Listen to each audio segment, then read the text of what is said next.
think League is like a really hard game to come into because like there's a lot of things that like you have to know to be able to play the game compared to like CS:GO. But I feel like when you get into League of Legends, it's way more rewarding, like getting to higher rank and stuff like that.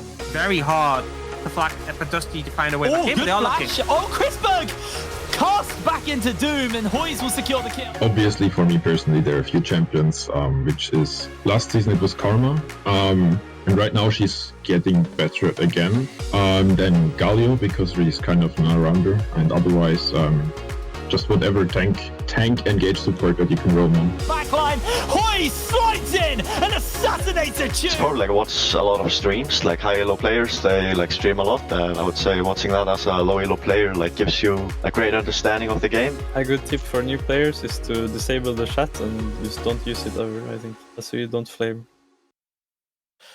Hello, everybody, and welcome to the NLC, brought to you by MasterCard, Telia, and El Giganten. I am Hiprain, and I'm hosting today, and I'll be joined by Orcs and Foxy. Before I let these guys open their gobs, let's have a little talk about what we've got going on social media. It's our Player of the Day vote. You can get in with the chance of getting yourself some RP. Look at all that. Yum, yum, yum. Lots of skins. There's only a couple of weeks left this week and next week, so make sure you head over to our social media channels, NLC LOL, and you can be in for a chance of getting yourself some skins. How are we doing today, guys? I'm pretty good. Kind of jealous that I can't enter the competition because that is a lot of RP. Like an exorbitant amount. Do you get arrested if you do? Yes. Yeah. Hello, Popo? Oh, God, it's just my dad. Getting close, mate. I mean, you've probably got a League Unlocked account, mate, so you don't need to enter that. It's That's me true. and Dan who are jealous on this one. Not to brag, but Honestly, we've had a pretty good competition so far. There's only 2 weeks left here in the tournament, and let's take a quick look at the standings and see where everybody is right now here at the NLC. Over in Division A, Group A, number 1, it is going to be BTXL sitting at the top, 8-1. Then Tricked below them, 5-4. Nordavind and Godsend tied 4 and 5 apiece. Dusty 3 and 6, tied up at the bottom with Granite, who are also 3 and 6. Over in Division B, we do have Fnatic Rising sitting at the top, 7-1, only dropping their first game of the tournament. Outside of that, they are clean sailing. Underneath them, though, 1 win behind Barrage and Singularity, although Barrage are 1 game down on Singularity, so could actually look to creep up a little bit higher in the scoreboard here today. And then we have Kova, Riddle, and Eminem. Yeah, for me, Division B definitely more set out. Pretty good idea where people are going to land up. Obviously, at the bottom, there's still a little bit of volatility. That's mostly going to get resolved today. And we have our top 3. It's just deciding that 4th. But Group A is just completely wild. Still, so much can happen there. We could have huge tiebreakers. And actually, there's a scenario where the head-to-heads would all be even. So a lot can happen. And I think Group A, there's definitely some interesting matches. Yeah, and yesterday actually was mostly Group A games as well. So we saw a lot of action from that group. And yeah, there was a couple of upsets. Let's bring up the highlights and just look back on everything that went on yesterday, because we had an upset yesterday. Godsend versus Tricked. yeah, I think everyone predicted Trick to win yesterday, and they absolutely did not win. And to be honest, this is where I think it gets really interesting on week 5, because we've seen a lot of evolutions of teams where at the beginning of the split, they weren't looking too hot, and now they've really kind of come into the fold, and so it makes predicting these games kind of tricky. I think Dusty's another team as well. I will be seeing them later today, but they're a team that I've kind of taken the next step and been pretty good, actually. And you're seeing on your screen right here, Nordavind, another team who had a slow start, but really looked quite dominating yesterday. And that Nordavind versus Dusty matchup, which will be our last game of the day, is going to be really, really spicy. Yeah, and I mean, that's a big thing. This last week is really important when it comes to securing your spot. But on top of that, it's also the form you go towards playoffs if you make it. And Nordavind are looking better and better, but still not 100% clean. But like Trick taking that loss yesterday, it's a bit of a question mark. BTXL, though, in their game, I mean, we didn't expect anything else. Really looking dominant. And in this game, Singularity against Eminem, not completely clear-cut, definitely a messy ending, but the outcome was still what we anticipated. But I think that's the thing, is you see these mistakes coming up from a team like Singularity. They have locked their spot into playoffs, but when they're showing weaknesses like this against one of the lower teams in the standings, it does raise some question marks. You know, how far are they going to be able to make it in playoffs if they end up making mistakes like this? Yeah, and best of 5 is a whole different beast, right? So yeah, a lot of questions to be answered moving forward. Well, let's have a little look at the games we've got coming up today. Our first one, actually, some pretty high stakes here. I've just been informed that if Kova win this game, they are actually secured into playoffs. That's our first game, Kova versus Barrage. Then it is Fnatic Rising versus Riddle, and the latter half of the day will be over back towards Group A. It's going to be Granite and Tricked, and then Dusty versus Nordavind. Any games there that's jumping out to you guys right now? I think the last two being big Group A ones, particularly Dusty against Nordavind, because those two are really close in the standings. It can be really volatile. It depends a bit on what happens in the Granite one. I think game 2, it kind of is reliant on game 1, because if Kova win, Riddle just don't even get a chance to play full playoffs. They just end up getting stuck, having missed out on it. But if Kova do lose, then Riddle is still with it in with the chance. Obviously against Fnatic Rising, it's a hard team to topple. Yeah, I'm always going to be looking at game 4 there. Nordavind, Dusty, they're so close, and they're similar trajectories as well for the NLC. Both had shaky starts and are looking a little bit better now. So yeah, it's yeah, these are the latter half of today is just going to keep my eyes peeled, because those games are just going to be dirty. They're just going to be dirty games. I can already smell it. You can already smell it, not see it. Yeah, that's how dirty it's going to be, mate. Filthy. Well, our second game of the day is going to be Fnatic versus Riddle. This one is, how do I put it politely, not as important right now for Fnatic, as they are kind of looking on fire. But we did actually have a catch up with the chaps at Fnatic to see how they're retroactively feeling about the rest of the split. So let's roll that video. Some of the turnaround, Featherman comes in for the sweep, actually gets it onto one. I mean, yeah, obviously the entire roster changed, right? There's many new personalities in the team. I think being in a gaming house together or in an office is very beneficial, especially in this aspect of building up synergy and improving together. Penta, baby! Bean coming up huge! Like, the obvious difference is just like having the main team right. It's like nice to be able to watch their scrims. Like, you can take a lot from that, and also just playing against them. Like, it's probably like one scrim against the main team is probably like worth like 3 or 4 scrims against any other team. It's literally everyone from a new league, and even though like League of Legends might be the same, some leagues just play like different metas and different ways. So I think we just need some time to be more consistent, and that's why we scrim every day. We just need time, I guess. Of course, there's always the goal to get LEC, but the upset's really good. So, you know, I'll just work hard this year, and then I'll see what will happen next year. Well, now I know why Fnatic are so good. They're all robots, apparently. Yes, honestly, they've had a really good split so far. I think it's fair to say. I mean, they lost one game, but they had their top laner wasn't in. They didn't have Pride, so they put in their substitute AD carry, and they still won a game with him anyway. So honestly, Fnatic, superb performance from them. But let's have a quick look at our predictions for the day and see where everybody is voting for right now. There's Gouldy throwing in a Kova vote. Everyone else pretty wholehandedly favoring Barrage. Yeah, and then there's you with your Granite vote being thrown in. So a couple of curveballs here, but I think for the most part, there's kind of an overwhelming view in those first 3 games. And I think, you know, 4th game obviously is a little bit Northern in favor, but I think that's the one that's the real, could go either way sort of game. Because I think Nordavind, again, they have looked like on the upswing, and we had high expectations coming in, but they haven't been clean. There's been a lot of mistakes this tournament, particularly early on, and there's a real chance that you just come up and take that game off them. And then I believe after that, Nordavind are in a really bad spot when it comes to head-to-head, and could actually be facing relegations. Every time, I'm just going to justify my Granite. Every time I don't vote for them, they win. And that's not me trying to make them lose. It's just... I mean, that's just like what you do. You just said it yourself. It's always that like hindsight when I'm like, man, I should have voted for Granite. It's like, you know, you see the lotto numbers and you're like, oh man, if only I put those numbers in, I would have won. That's basically me with Granite. Every time I don't vote for them, they just pull out a win. So I'm believing in them right now. I know they're as far as the scoreboards go, and maybe some of their recent play, not quite as favored, but you know, I believe in you, Granite. I'm not gonna doubt you again. But let's turn our attention towards our first game of the day, Kova versus Barrage. Barrage are further ahead in the standings. They're currently tied for 2nd over in Group B. But Kova, you know, 1 win away from securing playoffs. There's only 2 weeks left of play. This is the end of the. Wait, we're halfway through. I don't know what I'm talking about. There's still lots of games to go, but.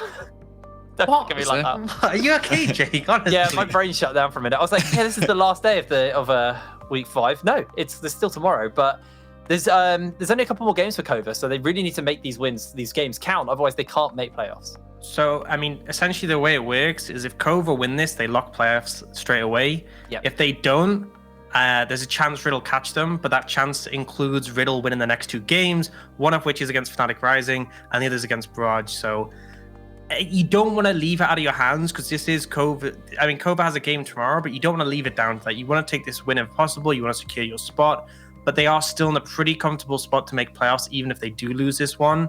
Yeah.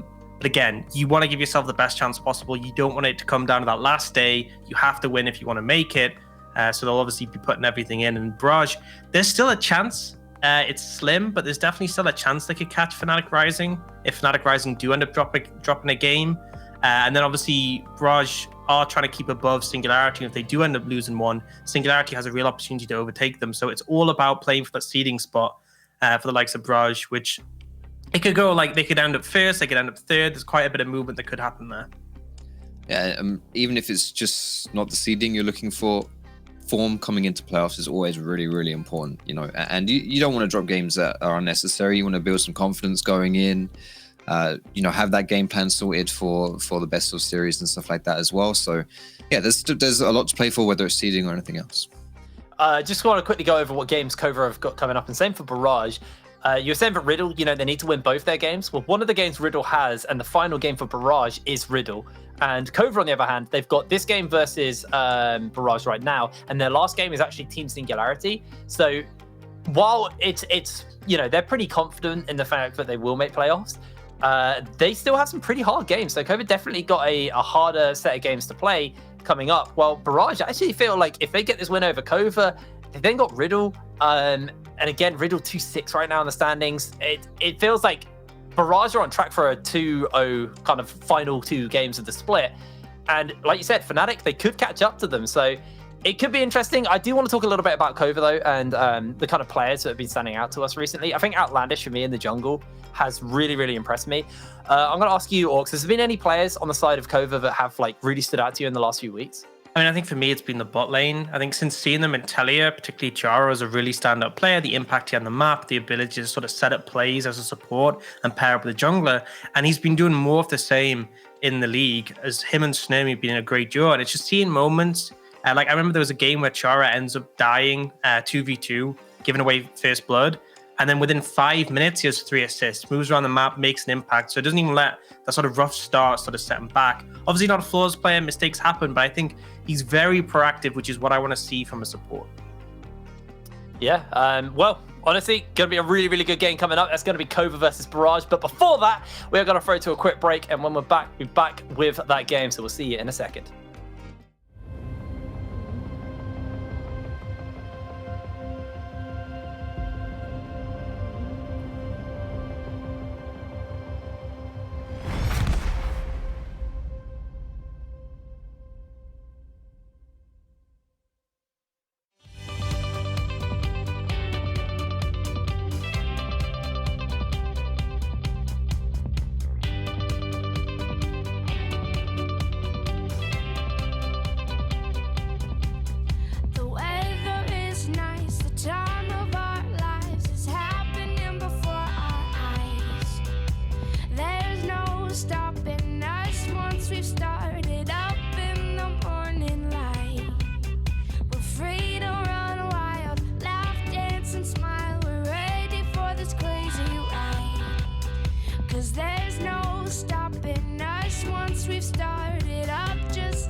To our dreams that color bright like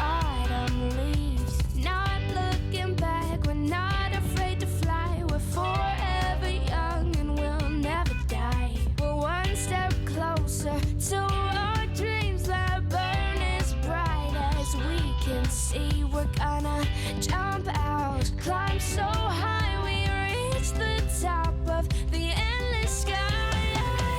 We are gonna run, run, run into the sun. We are gonna run, run, run into the sun. We are gonna run, run, run into the sun. We are gonna run, run, run, run, run, run. We are gonna run. We are gonna run. Yeah. We are gonna run, run, run into the sun. We are gonna run, run, run into the sun. We are gonna run, run, run into the sun. We are gonna run, run, run, run, run, run. We are gonna run, run, run into the sun. We are gonna run, run, run, run, run, run.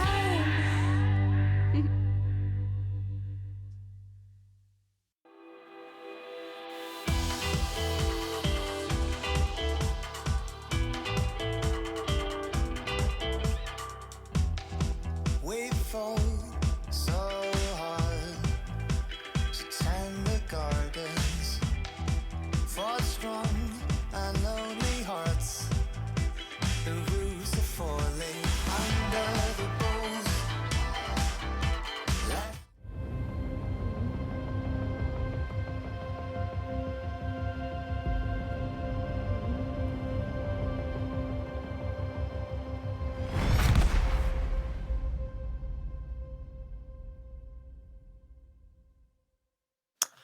Hello, ladies and gentlemen, and welcome back to the NLC. We are moments from picks and bans from our first game of the day, Kova versus Barrage. We talked a little bit about Kova before the break. As you can see the head-to-heads right now. 75% win rate for Barrage. They've had a really good split. Yeah, I mean, so the only team. Sorry. Do you want to go? You got to choose someone to Surround toss sound. to, man. All right. Yeah, okay. It's because we both called Dan, so I think we both had the same energy here. Yeah, vibing together. Yeah, exactly. I think we were going to say the same thing as well. What were you going to say? They're together at the same time. No, I am. Sandwiches? That's literally where I was going as well. Wow. Barrage sandwich has been We're the phenomenal. same wavelength completely. Thank God. Thank God we're into Champ Select. Get away from this one. Yeah, I was just going to say, I feel like Barrage, the only team to take down Fnatic, obviously they did have a sub, but even so, Barrage have looked strong. There've been moments where they've dipped a little bit, but I think individually, a lot of the members really stepped up. I think Random's been a big driving force. Kevo as well, in terms of the 80 carries, has been massive for the team. Absolutely. Right. Well, we're into picks and bans. The Nidalee has been removed here, tugging that away from Dibu. Expecting to see the kind of standard bans on red side, your Olafs, your Pantheons, all of that shenanigans. There goes the Udyr as well. Forgot about him. I always forget about Udyr. I don't know why. Constantly forgetting about that champion. Over to Kova, though. Maybe going for a few more target bans or seeing if they can deny some of the other stronger things. Foxy. Junglers are all the rage nowadays. This is still the Gordon nerf patch, though, right? So Olaf is lower on priority, but still very, very strong. We still see a lot of presence from him. Things like Talia, the Lilia as well.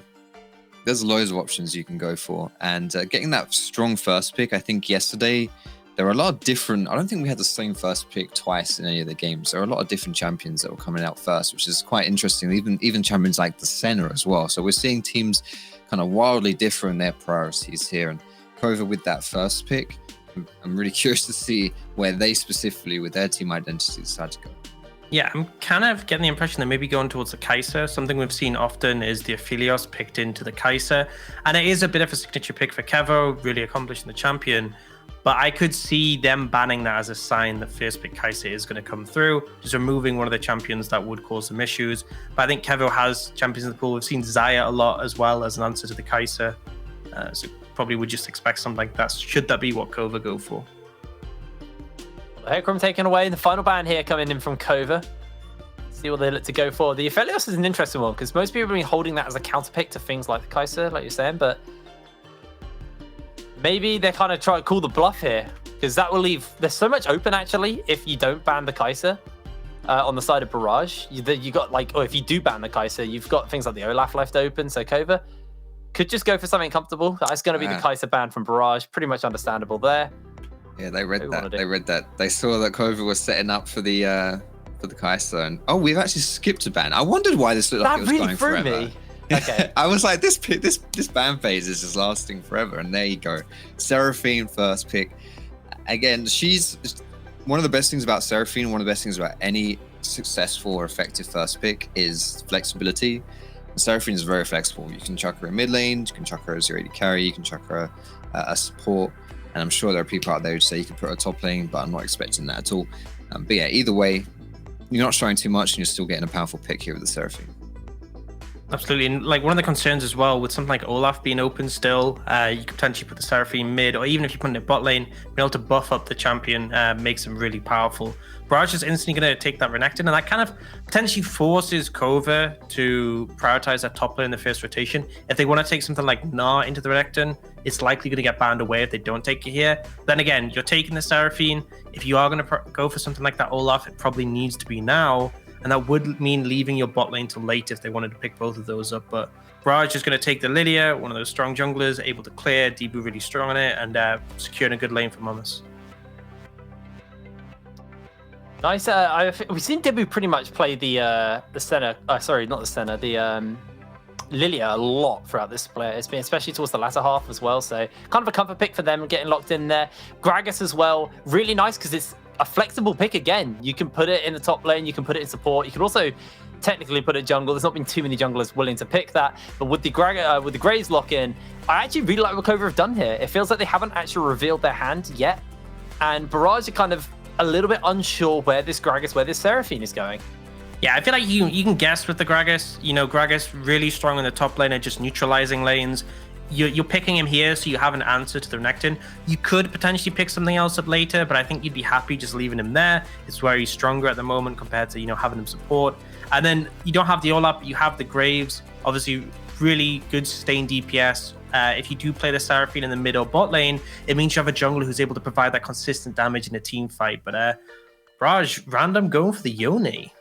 Yeah, I was gonna wait. I was like, yo, this thing's been locked in. You're not gonna say anything about this. It's Yone, baby. Come on, it's so exciting. I think you're looking for like an AD mid anyway at this point. It pairs up well with the Lilia, but this is the thing now. Is I'm looking at Barrage's bot lane and thinking, do you want to go for more of like the standard AD carries that we've seen, and a lot of them have already been taken off the board, or are you going to go for something like the Senna and play a little bit more? And like maybe even pair it with something that has slightly better engage or a bit of a front line, because you're kind of lacking that a little bit from the side of Barrage, because you have very strong carry threat here now in that mid lane, physical damage carry threat specifically. So I'm really curious to see like how Barrage round out their comp now, whether they want to put the focus on random with that Yone, which I always think is a pretty good strategy. Yone is one of those champions where it works well, or whether you're still going to go for a bit more standard bot side here. Well, the Fresh has been banned away. Kova looking to make their final ban there. For a minute, I thought they skipped the ban again, but they decided not to this time. Eddie Carey is getting pretty heavily pinched in this Serum Select now with the Aphelios, the MF, the Ashe, and the Senna all taken away. We are starting to move down that priority ladder a little bit. There are things like the Tristana, which some people have started to default back to when things get this low into the pool. Jhin, I guess, still works. Jhin, yeah. I think here it's likely they'll take AD carry here for Barrage just with the pool being thin, but actually opted instead to go for the Rel. This makes me think that Kova has something up his sleeve, that he's happy for like Kova to take their AD carry, and he's still confident he's a pick available that he can lean on. But Kova now, they have to declare where the Seraphine's going, they have to decide where everything is, and that's one of the things is we've seen all these AD carries banned away. This Seraphine could be going bot lane in its place, so it may not even be an issue for Kova. Yeah, I'm looking at wave clear as well from Barrage, because okay, maybe I'm mad, but if you chuck in a Ziggs into this team comp, I'm thinking, well, maybe you see something there. You get more of a mixed damage profile. I don't really know how it meshes with Rel. In fact, I would imagine it's pretty awful with roll, but generally speaking, you get more magic damage there. You also get the wave clear, and you get like a really safe lane to play into on the other side from what Kova's thrown at you as well. This last pick here going to be most likely the support or mid. What's it going to be? It is going to be the Alistar. Okay, so Alistar into Rel. Alistar providing that disengage where Rel can jump in. And a lot of CC overall there for the side of Kova. I like it as well because it kind of adds a little bit extra engage to go alongside with the Gragas. As Kova now cycling through, 80 carries are left open. I did forget about the Samaria, did just hover it momentarily. Could work into this comp. Looks like maybe something else might be coming out here from Barrage, and the seconds ticking down. We're going to finally get our lock in, and it's going to be the Ezreal for Kevo in the bot lane. Orcs, been a little while since we've seen the Ezreal kind of rear its head. What are you making of that? Yeah, we really haven't seen too much of Ezreal. His itemization got pretty hindered, particularly with Manamune getting nerfed. It just kind of lowered him in priority, and all the crit items being so strong. But essentially, I mean, it cements to me that Barrage want to be playing around those top side solo laners. They want to stay bot lane, and then when it comes to team fights, they have so much backline dive. They want Ezreal to be able to follow up. He can dash in. He can fire his ult over the top. It's very much about just crushing Kova's backline with this composition.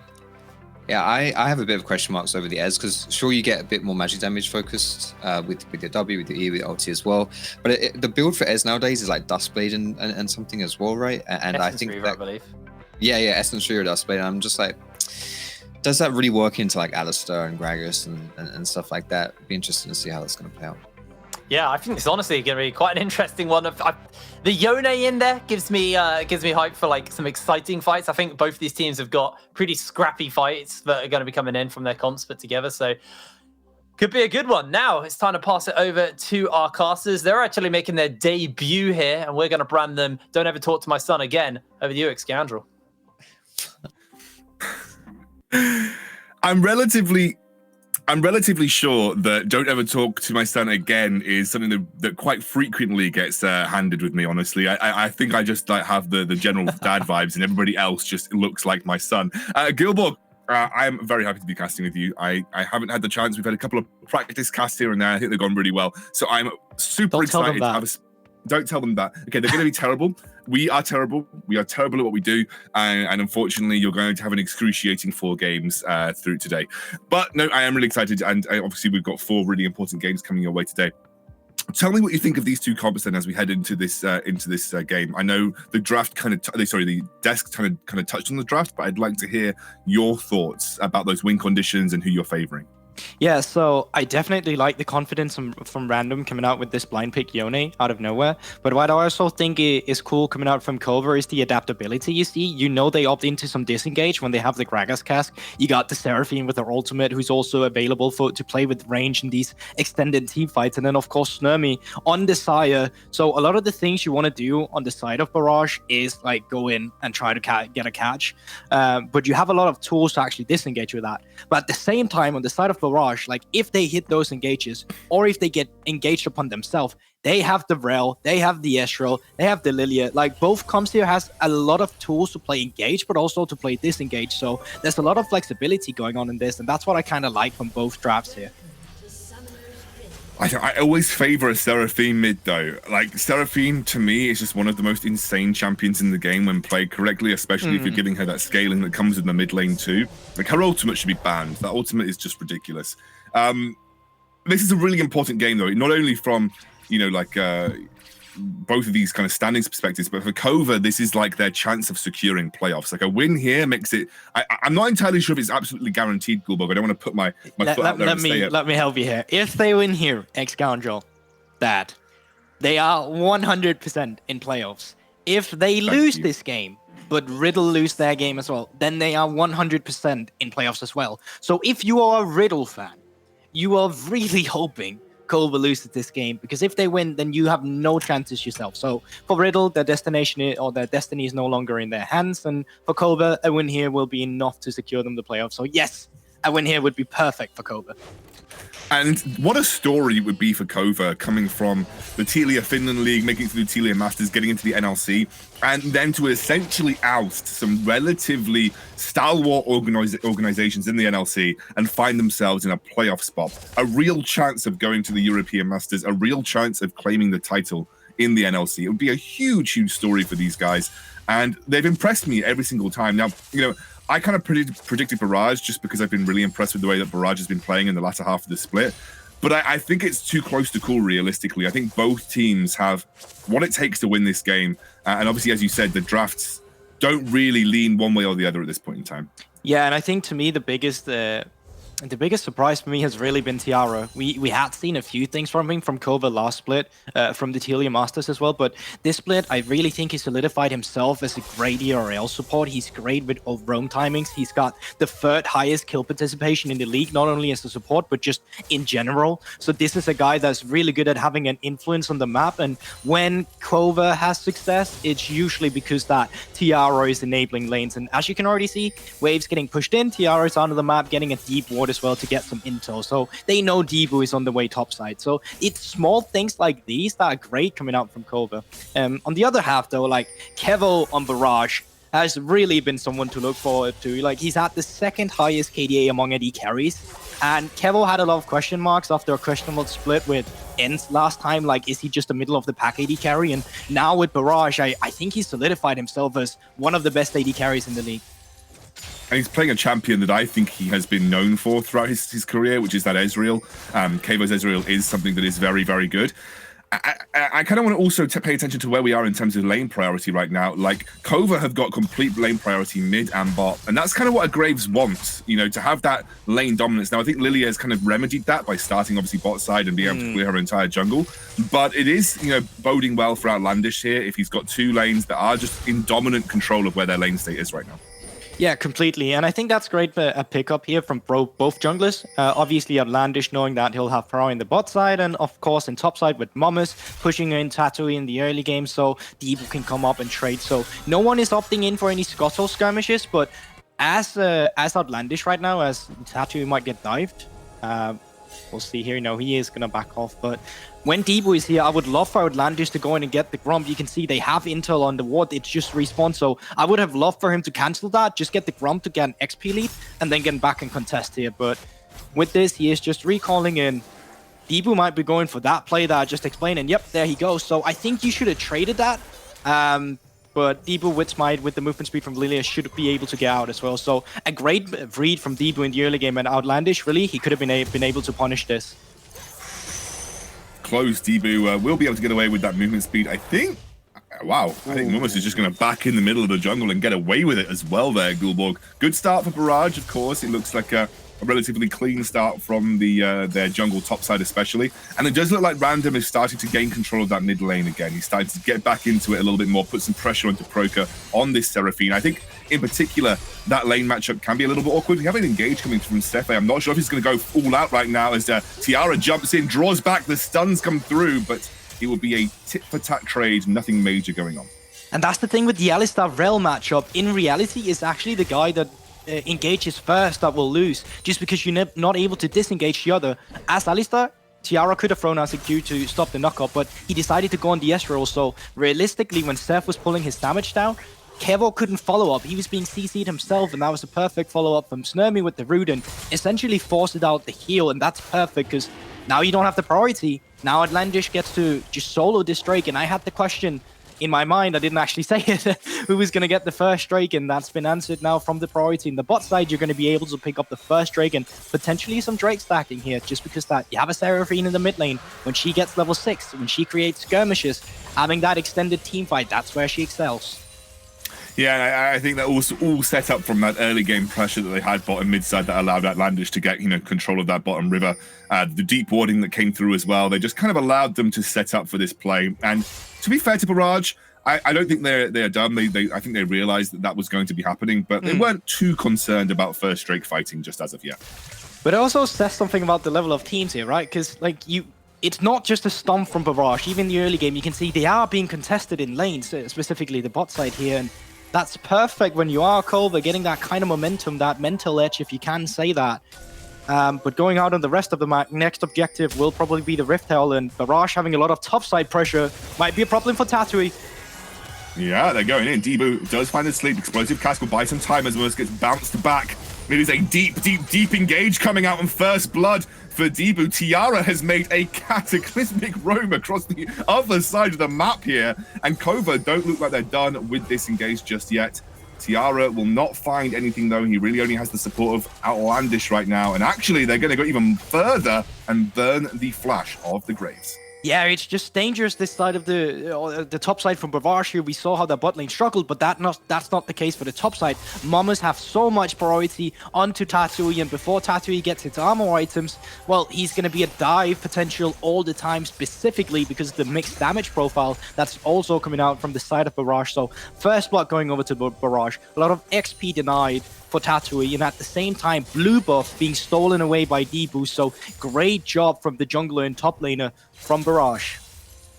And you mentioned it right at the start of the game, Gulborg. You said, you know, Barrage clearly playing through top lane priority right now. They have that edge versus the Gragas, and they have looked to abuse that over the course of the last few minutes, and it has come through successful. Despite it being a very, very aggressive first blood play, they came away with a lot of resources and also, again, a lot of priority and pressure on the top side of the map. And that begs the question, what about the skirmishes around the next objectives? Because this Herald will respawn in approximately 4 seconds, and you can see just from the positioning of Outlandish, he's ready to take this, and this might be perfect because Debu's on the other side of the map, so Outlandish once again is just on top of the objective game. Yeah, this is interesting because I really feel like Barrage have been looking to set up for this kind of play. I mean, you can see that Momus is making his way over right now. Did they just not think that Kova would ghost for this, you know, upon spawn? I really felt like Barrage maybe got it caught out. I don't think Barrage are happy about it, though. The entire team seems to be roaming towards this Rift Herald, which still has a little bit of HP left over right now. And Random looks for the ultimate straight onto Gragas, who gets the knock-up, but he is taken low. Rel charges him. This should be Tati going down to start things off. Debo will walk away and say, thank you for the leash. Easy. Yeah, you know, it was a good idea maybe, but then the Vision came out, and then the Punish came down for Barrage. They all just dogpiled across them and get the kill here. And Random with a great Fate Seal coming out here. Outlandish with no flash from the skirmish earlier, and he punishes that. So once again, yeah, Barrage may not be the first one to pull the trigger, but they're the one to answer. They're the one who punishes the overstep here. And we asked the question, like, who's going to win out on these skirmishes? And right now, if it's about the top side, I think it's always going to be Barrage. Yeah, you can see the replay happening here right now. It's just a little look back at that Fate Sealed combo, like you said. They focused down Tati and were able to chain lock stun him with the Rel too. So he was in no way going to escape. And again, Barrage responded really well to that Rift Herald. And again, I might have called Barrage out a little bit too early there, to be honest. Yes, I genuinely didn't think they were going to respond. But, you know, Momus jumps in. He's very, very strong on this run. He has a significant CS lead over Tati on the top side of the map right now. Barrage definitely in the driving seat in this early game, all through that top lane priority. Yeah, the good thing is that you don't get Random getting one of these kills. Like early items onto as Yone is always horrible to play against, especially if you're Control Mage, or in this scenario Seraphine. I don't really know what to call that champion. She's more like an enchanter really, but just so much early damage that can come out. And from these skirmishes, like you can see the supports, they're always out of the map. Tiara is even here to disengage.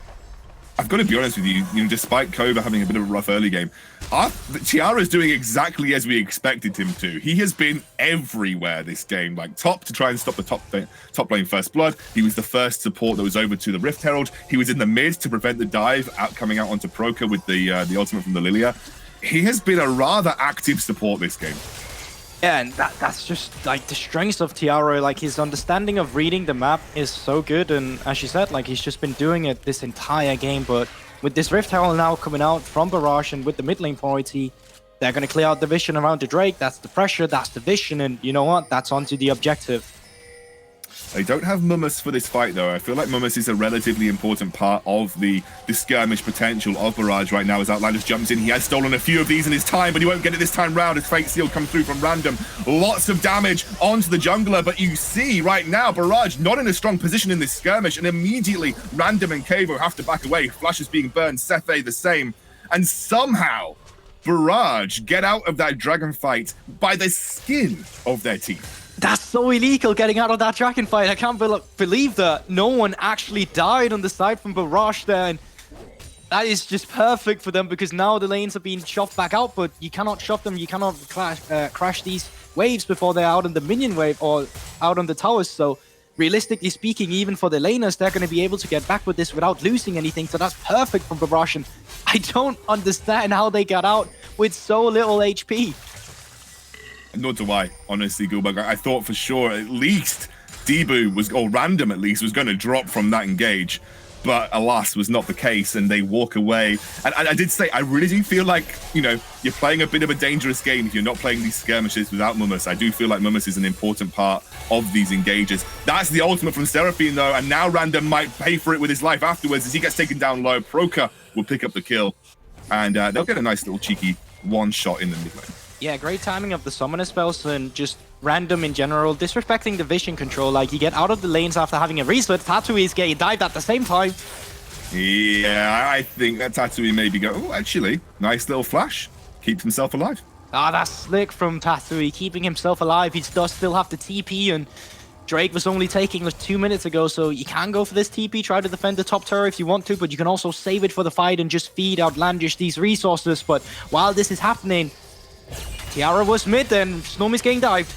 Yeah, I think Snomi's just dead here. Sephi picks up the kill. That is the teleport coming through from both Proka and Mummus and Tati. It's a party in the bot lane, chasing after Sephi now, who has mounted back up. Will have a bit of movement speed to work with. Mummus will back away. Lots of TPs across the board. They do get the kill, and there is no response from Kova. Yeah, this is getting out of hand now. There's two of them just coming out with that TP, and once again, there's a punish coming out. Tiara was shown in the mid lane after, you know, trying once again to be there for his team, but every time you roam, it has a cost, and if Seth decides that he does not want to counter roam, then it's easy, but Random in the mid lane again. Oh, Random, I don't think you're getting out of this one, mate. Proka picks up the kill once more, and Random 0-2-1, but a bit of a punching bag for Barrage here. Yeah, Tiara goes, I sacrifice my AD carry to kill your mid laner with these roams coming out here, and you know what? It's a double-edged sword, right? Because you are actually alleviating some pressure for the mid laner, you're letting your Seraphine roam, but at the same time, your AD carry is having a harder time, but Sturmy is actually, considering that he's been playing 1v2 for the most part of the game, up in CS and not down in levels or anything like that, so as a silver lining, it's going pretty well for your AD carry at the same time, but it's about turning the ship around. It's about knowing when can we start these skirmishes and start contesting the objectives, because realistically speaking, yes, you are getting a lot of kills, but it's not salvaging the situation against Momus and Tattoo. He's always going to be a weak point here, and it's something that you're going to look to try and heal if you are if you are Barrage or Kova, but at the same time, trying to set up for this Herald. It is spawning in a few seconds, and Tiara's going in. Oh, Tiara straight in onto Debu, who cannot get away. We'll have that stopwatch for the time being. We'll buy him some time as Sefe jumps in. Still, Debu alive. How is this deer alive right now? Not quite like Bambi's mum, but, you know, he gets out at the end of the day. Oh, no. I don't know where I was going with that one. Mummus on the front line. He will get taken very low. We'll pick up the kill with the Tsunami, though. Should be able to back out through the red side jungle. And now Tati, by himself, will not be able to stop that tier 1 in the mid lane dropping. Tati, Kevo, Sefe, Kevo, and Mummus will just back off here. A bit of a win for Barrage after a messy fight. And this is just a classic case of having no pressure when you're trying to set up Vision. We see it coming out here, and I have no idea where you were going with that Bambi reference. Yeah, no, nor do I, mate. Let's forget Bit it. of a spoiler, that, not gonna lie. But I know, I'm sorry. You don't really have the pressure in the mid lane, so they're going for this play anyway. And in the beginning, it is looking good, but there's a lot of skill shot being missed, and Debu actually surviving this one. And as I said, no pressure in the mid lane, so it's easy for Random to join the fight. It's easy for the top lane with the Renekton to just come into this chokehold and cut them off, and this is just where it goes all wrong. In the beginning, it's actually some good roams and even a better ultimate from Tattooe, but it's just not enough. They're so fat, there's so much priority, and it's so easy for Barrage to go in and finish off the kill, win the team fight, get the turret, and set up for Herald. I want to remind you what this game means as well to Kova. If they win here, like, their fate is entirely in their hands. They get their playoff spot, and they are secured. If they lose, they will then be looking towards that Riddle game. Now, admittedly, Riddle do have a hard matchup today, so it's not like it's a walk in the park for Riddle. No, but definitely not. Yeah, it's against Fnatic, right? So it's like the hardest team to have to face off. But then Riddle have a shot at playoffs if Kova end up losing here, and Kova will be patiently waiting for the outcome of that game. Barrage are in the driving seat right now. They have a 6,000 gold lead. The second Rift Herald has been picked up. Oh, no, actually, that's going over to Kova. But they are still in the driving seat in terms of that gold advantage. And I think, you know, for Kova, it may just be bunker downtime. Yeah, and one of the main problems right now from Kova is, yes, you get this cross map, but at the same time, every time that a camp in your jungle is up, someone from Barrage is there to take it. I don't know if we can tackle the gold, but just have a look at the two junglers as well. You can see here, Debu, while only having 1 kill, but so much more camps, is almost 1,300 gold up, and that's just from all the pressure we're getting out from these lane. It's so easy from Debu to get in there and play jungle, just because this meta right now, it's not about the junglers playing for the lanes, it's about the lanes playing for their jungler. And you can see how that's paying off in the gold that Debu has obtained so far. And as I said, at the same time, this Renekton in a side lane, so tough to deal with. So tough to deal with Yone in a side lane. And that's what's making it so easy for Barrage right now. Yeah, they're actually trying to avoid any kind of team fights if they can. Like, obviously, they're going for these smaller skirmishes, but as the game progresses, clearly, you're going to want to be avoiding the Seraphine, you know, orchestrated team fights, which Kova are capable of making work in their favor. So you have a Renekton and a Yone, you can very easily just move into a 1-3-1 and utilize the Ezreal for as much wave clear as you can possibly get. So this is obviously kind of what Barrage are playing for here. Just but I think even at this stage of the game, you probably win team fights regardless, just because of how far ahead you are in gold. But you know, strategically, they might want to avoid that. Yes, yeah, strategically, but I think they can just brute force a fight as well. Like, I think that's the strategy that is totally valid for them at this point, just because in terms of items, there's not really come any mythics through from the side of Kova either. You can see it's only the AD carry and the junglers that's finished them so far, and that makes it really hard. It's a huge spike in this meta just to get the mythic items in the beginning, and Ezreal now, with the Essence Reaver done, moving on to the Duskblade, is only going to get worse from this point. I don't know if you've watched the Ezreal with Essence Reaver and Duskblade, Dustbringer yet, but he turns invisible after killing things, and that's not something you want from AD carry. There's a reason why he got removed from Twitch, and it turned into a camouflage, but Ezreal really having a lot of pressure, just being a sneaky little invisible spy.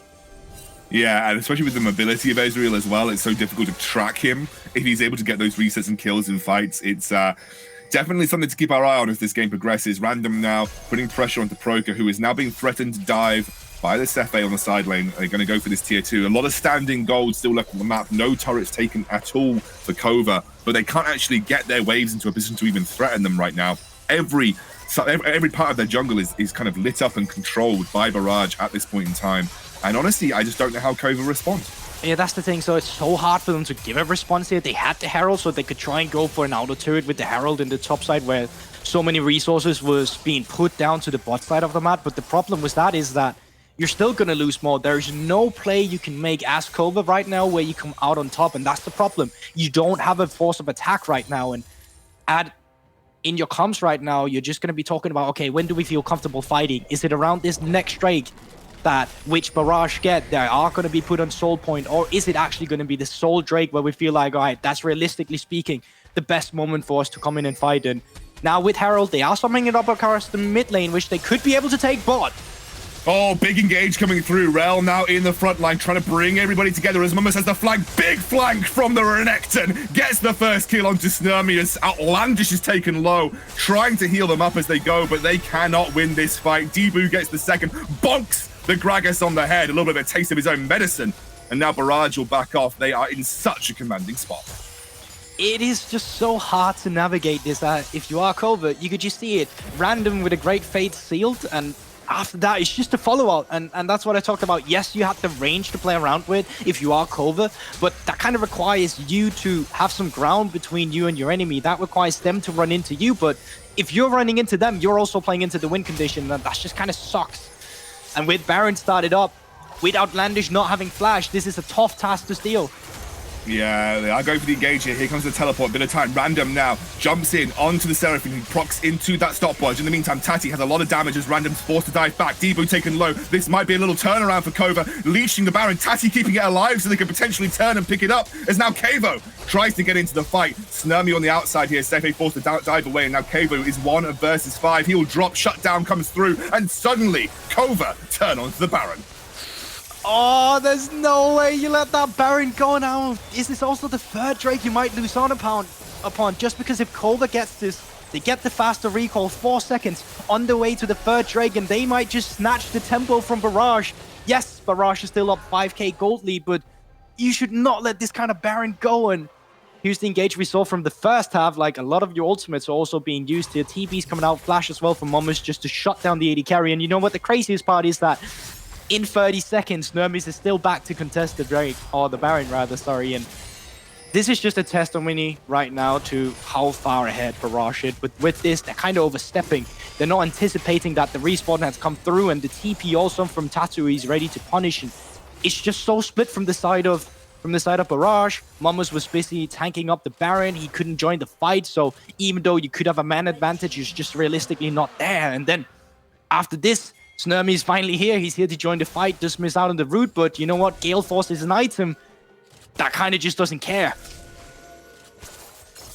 Goodness me, Kova. They look down and out in this game. They still have a lot of work to do to get themselves in a really strong spot, but you know, they can use this Baron. They can start to get some of that standing gold that we talked about. They've closed that gold lead to just a little over 4,000 as well.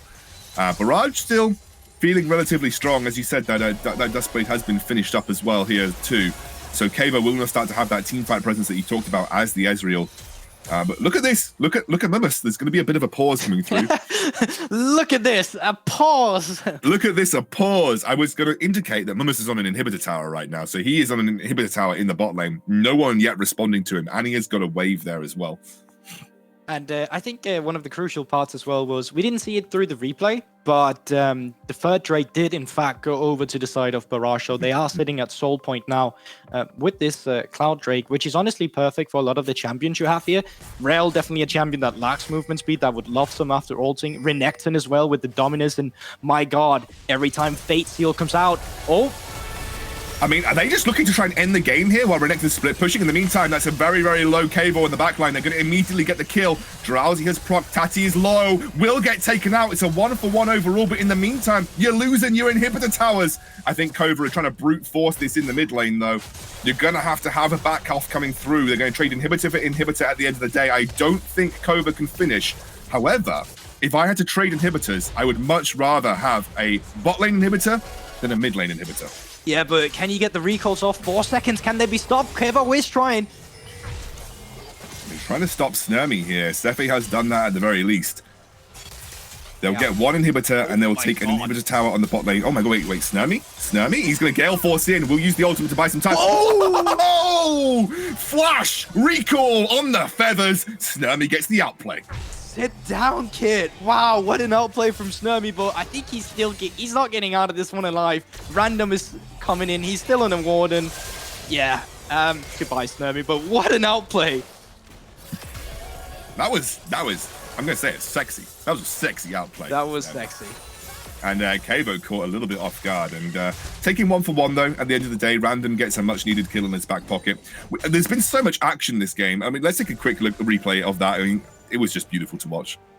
Yeah, I mean, there's not much about it. It looked really dire from Snurmy. The poke had come down from Kevo, and no flash from Kevo, no arcane shift, and that's just been punished. But the crucial part is, yes, you get the shot down, yes, you get a kill, but for the next Drake, we're just gonna be sold from Barrage. You won't have flash onto your AD carry, but I think there will be flash onto the Ezreal. There will be flash onto the Renekton, and you know what? Random might even have his flash, and that's bad news bear. If you are an AD carry, that's a bit of immobile, so you'll have to save the Gale Force kind of for kiting back after using your Featherstorm just to not get caught.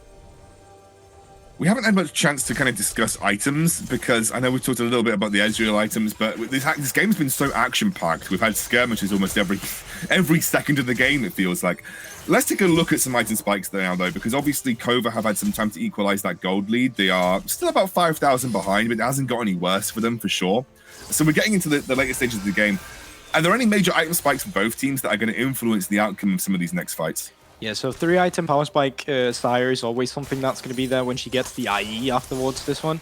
For the rest of them, majority of them already have the items that they need. Obviously, you will always get stronger from the items you get. The same goes for Yone, the same goes for Ezreal. But right now for Kova, I'm just looking at Snurby. He's the man that you need to be ready with. And Tiara, he's not stopping. He's not stopping, straight on to D.Va, who's forced to use that Zhonya's to buy some time, but I think they are giving him up for death. He's going to drop. We'll use the ultimate to buy some time, maybe to stop the engage in the mid lane, but it is a big pick. However, not much can be said to be taken from it. There's still 1 minute till Dragon. Yeah, but that's 1 minute where you can go and get the vision. You can set up for Drake here, you can clean out the pink wards, and then you can have a favorable recall. This is, you know, alleviating pressure, and that's perfect if you're Kova, because you don't have a lot of breathing room. And that's what you need. So once again, it's coming out from the Tiara. He's engages. He's the guy that's so clutch, and he's the one leading them forward every time. But while this is going on, Barrage is just trying to punish a top lane inhibitor here. I mean, they did it because they just saw how many resources were committed to the bot side of the map here. They get an inhibitor turret on the top lane, and they drop a ward, couple of wards actually, which is going to get cleared out by Tiara, but I think they were just hoping to threaten a potential teleport and backdoor another inhibitor, which won't happen. Tiara clears them up very nicely, but alas, it was something that I think they were playing for. Yeah, but one thing with taking that turret is that, yes, you get the gold, and yes, there's a free inhibitor up now right now, but you have some late resets. This Drake is going to be up in 15 seconds, and I think realistically speaking, Kova could have been a bit fast on the play to get back under pressure, just because that they had gotten their resets through. They were just there to realistically defend the tower, and now I kind of want them to, you know, collect that investment they made in their early vision around this Drake that they got from killing Deepu. And you can see they are the first one on the objective, but on the side of Barrage, you're thinking about just pushing down mid lane.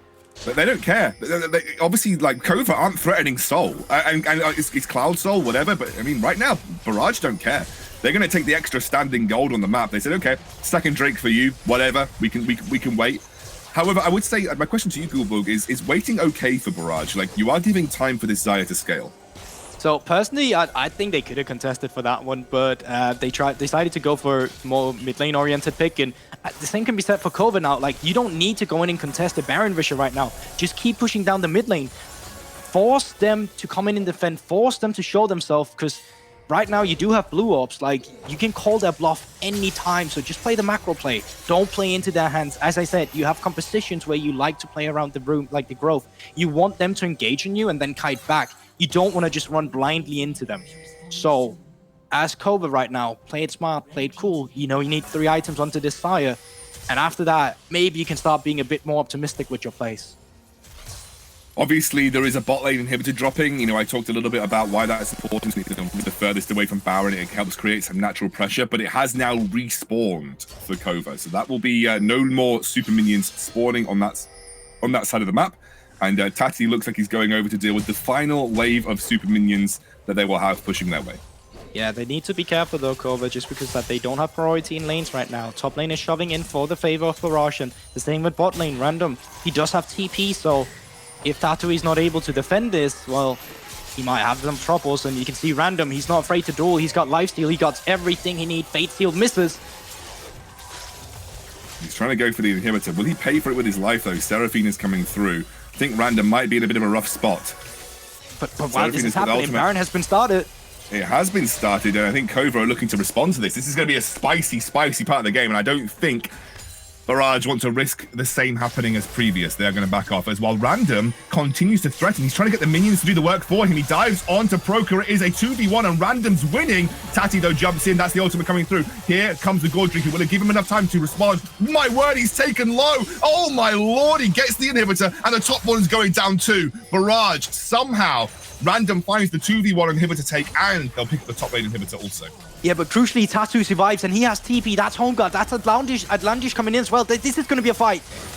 This is going to be a fight. It's now Tati's on the backline. Immediately onto the backline, and Kavo taken low. I don't know how the stun's going to help you out here. And that is a low life on the side of Barrage. Everybody dying. Kova with the flank, and they'll surely pick up the Baron. They've lost 2 inhibitors, but it is going to be a big objective take for them. Yeah, there's lost 2 inhibitors, but as Kova, that was just perfect. Not losing a single member for Random when you have double TP, and you had the flank wards from Tiara as well. A perfect setup in a really bad situation. And yes, as Barrage, you do still have the pressure. You will still have the supers being pushed out in side lanes, and when this Drake is spawning in 2 minutes, it's up to Kova with this Baron buff to try to get some of the pressure back on the map. Try to see if you can get some of the camps back. Try to see if you can get XP back on Atlantis. And try to see if it's your turn to trying to punish anyone coming into what do you call face check into the fog.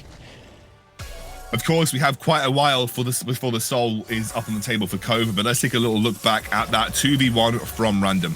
Yeah, I don't think it was clean by any means. You can see that it's definitely not calculated. And I mean, in a world, Random will actually just triple kill all of them here with the cask. The Q does miss from Proco, and if Snurmy didn't come down here, I mean, this could have just spelled the end for them. And here you just see the beauty of the double TPs. I think you're greeting a bit staying over here, but we are getting out in a fighting, Scoundrel. Oh, we do. Random immediately drops the Tiara. Tiara has been an absolute beast as the Seraphine ultimate doesn't quite land on everybody, but they will get the kill onto Debu. And now, oh my, Kevin, what the bloody hell are you doing there, mate?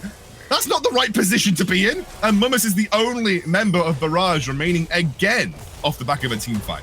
Yeah, but that's 40 seconds death timers, like Scoundrel. They can push this up. There's only an inhibitor on Nexus turrets. Oh my word, have Kova done it? Have Kova managed to secure the win, guaranteeing themselves playoffs versus Barrage? It really didn't look like that was going to be the case in the early game, but Proka and Snurmy are hunting for it. They want that playoff spot. Their fate is in their own hands, and simultaneously, they will put Riddle in the dustbin. Kova are going for Nexus turrets. Yeah, the Crocodile is back, and this minion might go down in a bit, so I don't think you can end here. Oh, it's close, it's close. Mummus gets dropped. He will be using that stopwatch to buy some time here. Won't be able to get stunned up, and in the meantime, the rest of Barrage have respawned. They'll get the inhibitor, the Nexus turret, and the kill on the Crocodile, but they will not get the game. Big true shot Barrage comes through. Is Cephei looking for the engage? Could be looking for it. The rest of them are cleaning out the base, and there's a Drake spawning for them here, and this is just a normal Drake for Kova, but for Barrage, this is the soul. This is really important. Oh my word, they're trying to chase them down here. Cephei has the movement speed, maybe looks to dive in, will force the flash out from Proka right now. Low HP bars for Kova, and here comes the Drake start. Debu is starting up. This might be an attempted steal from Outlandish. I don't think they can go for the team fight in this scenario. Oh my word, that was so close. It was so close. I know, it was so close. Bloody hell. I think I need a bit of a breather after that one. Yeah, so going into the replay here, this is what we didn't see, but it's Outlandish just space checking, and it's actually Barrage opting in for the engage, but crucially, they're not getting Snurmy. Crucially, Snurmy is in the background, just dealing so much damage, and you can see Mummus came in with the TP, but he's just so far away, and that creates, once again, a really split fight. And with Seraphine in your team, you really love these extended team fights. You really love that they're drawn out, split, and not really controlled from the side of Barrage. So if you can keep controlling this chaos, if you are Kova, you might just have what it takes to get back into this game. I mean, what am I saying? They're up 2k gold. I mean, you might have what it takes to just finish out the game. Honestly, Barrage are not winning these team fights right now. Kova are coming out on top every single time some of these engages open up. And I think you can see that Random is trying to find the 2v1 scenarios. There's a little bit of scouting, will jump back. Make sure he doesn't get caught out by Tatui on the side lanes. Baron is on the cards relatively soon. Obviously, the Elder Dragon spawning in 4 minutes 30. Barrage are, I think, just trying to utilize these side lanes to their best advantage. Kavo is now by himself. Tiara has been an absolute blessing. 2-1 and 12 on this Alistair for Kova. He has had some excellent engages. But Kova, are they just trying to force mid? This is where a lot of teams start to lose out their games. This is when macro becomes the most important. And right now, you're only playing the game for vision. And Debu's getting caught once again. Straight onto Tiara, but it looks like there's an attempted side lane push coming out from Random. They'll pick up the kill.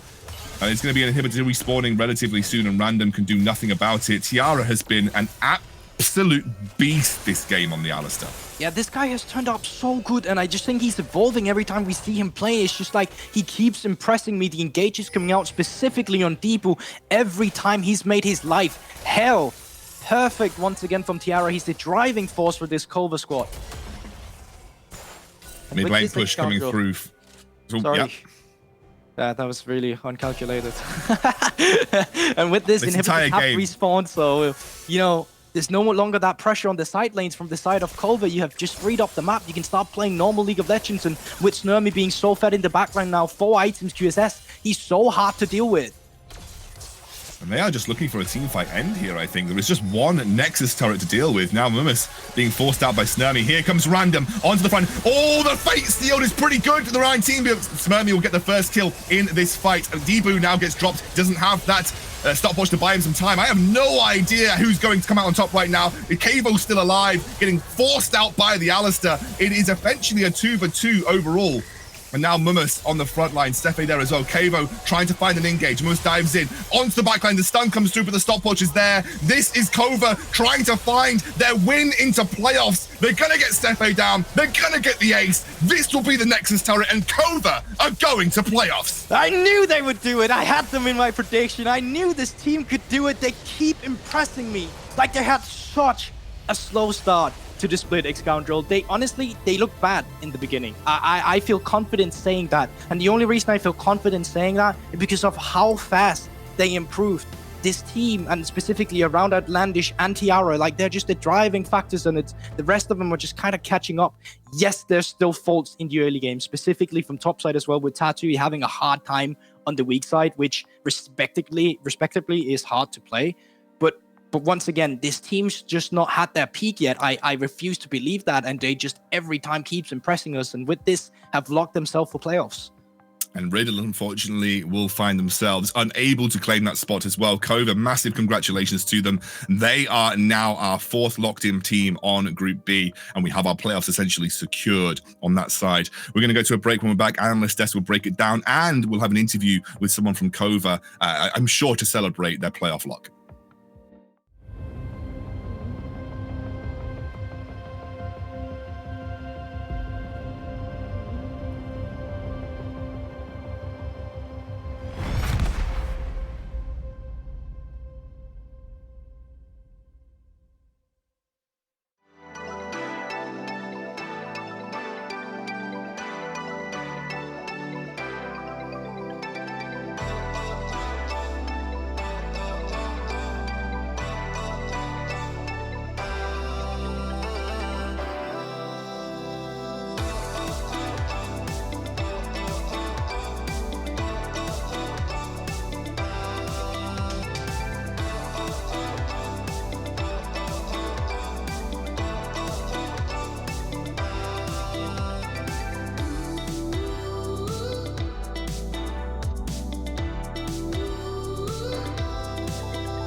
time to make a start.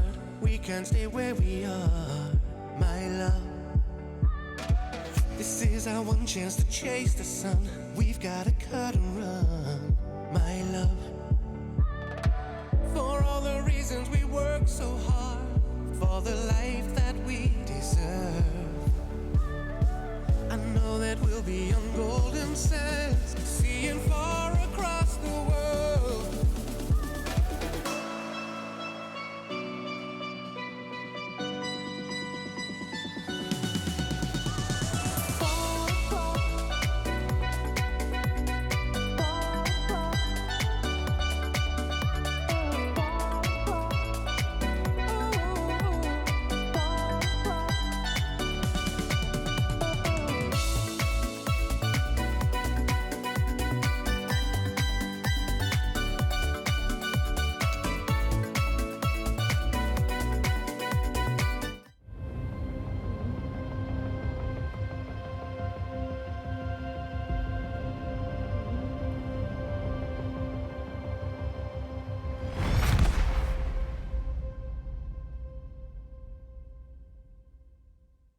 Well, they've only bloody gone and done it. Kova get themselves the win over Barrage and qualify for the final spot in Group B's playoffs teams. So they've got to be feeling very chuffed with themselves, and I'm sure they are. So I'm actually going to bring their top laner, Tatui, in for a quick chat about that game. Tatui, how you doing? You all right? Yeah, I'm doing fine. I didn't get to play much League in that game, but I'm doing pretty well. I bet you're absolutely buzzing right now after that win, though. Yeah, I mean, yeah. Final spot now, quite locked in for you guys into playoffs. So you guys now don't have to worry about, potentially not making playoffs. Talk to me about playoffs. What's the confidence levels like for you guys? Are you guys excited? You ready? Yeah, we're actually kind of hyped. Nobody believed in us at the start, and neither did we. But when the split went on, we started to realize we can actually play against these teams pretty well. Yeah. And ever since our second win, we have realized we can actually play against the better teams. Our last game against Fnatic showed that we can actually challenge for good playoff spots. So yeah, exactly. With the shift as well into best ofs, you guys, can kind of judge the water and play. It's an entirely different ballpark over there. You guys will be playing teams from Group A. In the first part of the playoffs anyway. How, are there any teams over there that you're excited to play against? Any teams that you're looking forward to? Yeah, well, I've known Kami and Sver pretty well in the past, so I'm excited to beat Nordavind and to Goten the most. Yeah. Okay, so finally, I'm just going to talk to you a little bit about that game, because you guys were pretty far down, and then thanks to that Baron play, able to pull yourself back into that. What was the calls going on? Did you guys just feel confident that you're going to win that fight? What's going on for you guys there? Yeah, we just kind of realized that they can't win any team fights. That they're just trying to split, and we have Seraphine, we just group as 5 and force a fight, and they didn't make it too easy for us. So well played for them, but our comp was just better, I think. Yeah, I do think you actually did have a pretty solid comp there put together to be able to deal with what Barrage had. Congratulations on the win, mate. Good luck with your games coming up, and obviously good luck with playoffs, and hopefully we'll speak to you again soon, all right? Yeah, thank you. Speak to you later, mate. Alrighty, well, that was honestly, because we were watching that game and I prepped all my questions for Barrage, and then the Baron play happened and I went, I just have to delete all that now, don't I? I have to come up with something else. But someone else who had to change their plans of what they had prepped is Foxy, who has played the game prepped here. So Foxy, do you want to talk us through this one? Yeah, this is really one of the bigger turnarounds of the game. It happened a few times where Barrage overstepped and threw, and this was one that happened towards the end. Now, Tatoi said in that interview he didn't get to play a lot of League of Legends. Well, he plays some pretty darn good League of Legends here. This is a 4v5, mind you, okay? Barrage have just lost Random. Random had a really, really spicy 2v1 play, and so Barrage are feeling so hypey, but look at this. What's this position all about? You can't do it. You got to at least have your flank covered for the TP wards. Because Kova see this, they recognize it. And look at Tato, look at the big boy at the top of your screen with his big fat belly. He's going to be jumping into the middle of Seth, Kevo, and there's nothing they can do, really. Because look at Smurmy as well. Where's he at? He's down there. Yeah, he's down there. Look at that. Flash, ulti flash, bam, sorted. Catches Dibu, catches Ez as well. Come on, it's just too much.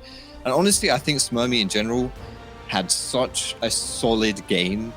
Obviously he had that crazy outplay in mid, which, yeah, that was just nasty. But just little things like the way I was playing his team fights as well.